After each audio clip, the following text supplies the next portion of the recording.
আজি দিনটোতে চৰকাৰৰ ফালৰ পৰা আহি পৰিছে এটা ভাল খবৰ। তো আপোনালোক যিসকল লোকে এতিয়ালৈকে চৰকাৰী ঘৰ লাভ কৰা নাই, তো সেইসকল লোকৰ কাৰণে আজি দিনটোতে চৰকাৰৰ ফালৰ পৰা এটা ভাল খবৰ আহিছে। তো বন্ধুসকল, চৰকাৰে নতুনকৈ যোনটো নেকি প্ৰধানমন্ত্ৰী আৱাস যোজনা বৰ্তমান ফৰ্ম মুকলি কৰিছে। তো বন্ধুসকল, আপোনালোকে যদি এই চৰকাৰী ঘৰৰ কাৰণে আপোনালোকে আবেদন কৰিব বিচাৰে, আপোনালোকে 25 ডিচেম্বৰ আগত আপোনালোকে এপ্লাই কৰিব লাগিব। কিন্তু বন্ধুসকল, আপোনালোকে অফলাইনে আপোনালোকে আবেদন কৰিব পাৰিব। তো যোনটো নেকি চৰকাৰৰ ফালৰ পৰা নতুনকৈ আপডেট আহিছে, তো বন্ধুসকল আপোনালোকে দেখিছে বৰ্তমান ইয়াৰ ফৰ্মখন মুকলি কৰা হৈছে। তো বন্ধুসকল, আপোনালোকে সেই ফৰ্মখন ক'ৰ পৰা লাভ কৰিব, তো কেনেধৰণে লাভ কৰিব, আৰু আপোনালোকে চৰকাৰী ঘৰ আপোনালোকে এপ্লাই কৰিবৰ কাৰণে আপোনালোক কি কি নথিপত্ৰ প্ৰয়োজন হ'ব, কি কি ডকুমেণ্টছ লাগিব, তো সকলোখিনি তথ্য আপোনালোকে এই ভিডিঅ'তে জানিব পাৰিব। তো বন্ধুসকল, আপোনালোকে ভিডিঅ'টো একেবাৰে স্কিপ নকৰাকৈ চাই থাকিব।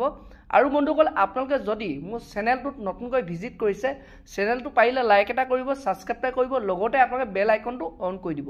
যেতিয়া বন্ধুসকল এনেধৰণৰ আসাম গভৰ্ণমেণ্টৰ খবৰবোৰ আহি থাকে, তো প্ৰথমে বন্ধুসকল আপোনালোকে মোৰ ভিডিঅ'টো লাভ কৰিব পাৰিব। তো এতিয়া প্ৰথমে বন্ধুসকল আপোনালোকক মই জনাই আছোঁ, যোনখন নেকি ফৰ্ম চৰকাৰে নতুনকৈ মুকলি কৰিছে প্ৰধানমন্ত্ৰী আৱাস যোজনাৰ ওপৰত, তো আপোনালোকে সেই ফৰ্মখন ক'ৰ পৰা লাভ কৰিব পাৰিব, অৰ্থাৎ আপোনালোকে ক'ৰ পৰা আপোনালোকে লাভ কৰিব। তো বন্ধুসকল, আপোনালোকে আপোনালোকৰ পঞ্চায়তৰ পৰা আপোনালোকে ফৰ্মখন লাভ কৰিব পাৰিব। তো বৰ্তমান চৰকাৰে সেই ফৰ্মখন মুকলি কৰি দিছে, অৰ্থাৎ পঞ্চায়তলৈ প্ৰেৰণ কৰিছে। তো তাৰ পৰা আপোনালোকে এই ফৰ্মখন ল'ব পাৰিব। আৰু বন্ধুসকল, আপোনালোকে তাৰ উপৰিও আপোনালোকৰ ওচৰৰ যিকোনো CSC চেণ্টাৰ, তো তাৰ পৰা আপোনালোকে এই ফৰ্মখন লাভ কৰিব পাৰিব। এইটো এটা খবৰ চৰকাৰৰ ফালৰ পৰা নতুনকৈ আহিছে, নতুনকৈ আপডেট আহিছে প্ৰধানমন্ত্ৰী আৱাস যোজনাৰ ওপৰত। তো এতিয়া বন্ধুসকল, আপোনালোকে এই ফৰ্মখন লাভ কৰাৰ পাছত তো আপোনালোকে এপ্লাই কৰিব হ'লে আপোনালোক কি কি নথিপত্ৰ আপোনালোকৰ প্ৰয়োজন হ'ব, অৰ্থাৎ কোনসকল লোকে এই প্ৰধানমন্ত্ৰী আৱাস যোজনা চৰকাৰী ঘৰ আপোনালোকে লাভ কৰিব পাৰিব। তো এতিয়া প্ৰথমে বন্ধুসকল, আপোনালোকে এপ্লাই কৰিবলৈ হ'লে তো প্ৰথম আপোনালোকৰ এখন ৰেচন কাৰ্ড থাকিব লাগিব। তো তাৰ উপৰিও আপোনালোকে এটা জব কাৰ্ড থাকিব লাগিব বন্ধুসকল। তাৰ উপৰিও আপোনালোকৰ থাকিব লাগিব মাটি যিকোনো এটা ৰচিদ আপোনালোকৰ থাকিব লাগিব। তো তেতিয়াহে বন্ধুসকল আপোনালোকে চৰকাৰী ঘৰৰ কাৰণে আপোনালোকে আবেদন কৰিব পাৰিব। তো এইটো এটা খবৰ চৰকাৰৰ ফালৰ পৰা নতুনকৈ আহিছে।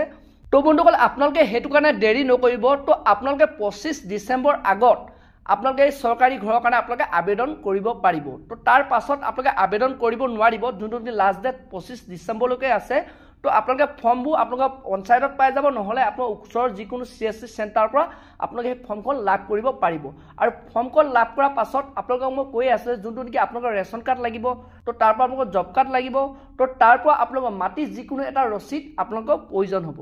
তো বন্ধুসকল, আপোনালোকৰ এইকেইটা ডকুমেণ্টছ থাকিলে আপোনালোকে যোনটো দিন নতুনকৈ চৰকাৰে যোনটো দিন ফৰ্ম মুকলি কৰিছে, তো আপোনালোকে আবেদন কৰিব পাৰিব, চৰকাৰী ঘৰৰ কাৰণে আপোনালোকে আবেদন কৰিব পাৰিব।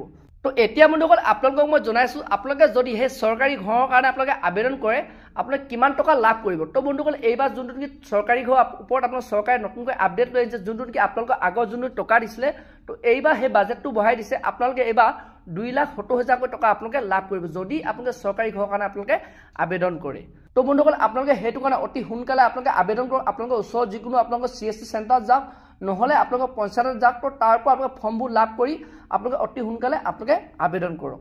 তো বন্ধুসকল, আজি ভিডিঅ'টো ইমানে আছিল। আপোনালোকে যদি এনেধৰণৰ আপডেট খবৰবোৰ জানিব বিচাৰে, চেনেলটো লাইক এটা কৰিব, পাৰিলে ছাবস্ক্ৰাইব এটা কৰিব।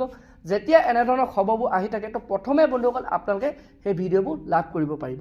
তো বন্ধুসকল, আজি ভিডিঅ'টো ইমানতে ৰাখিছোঁ।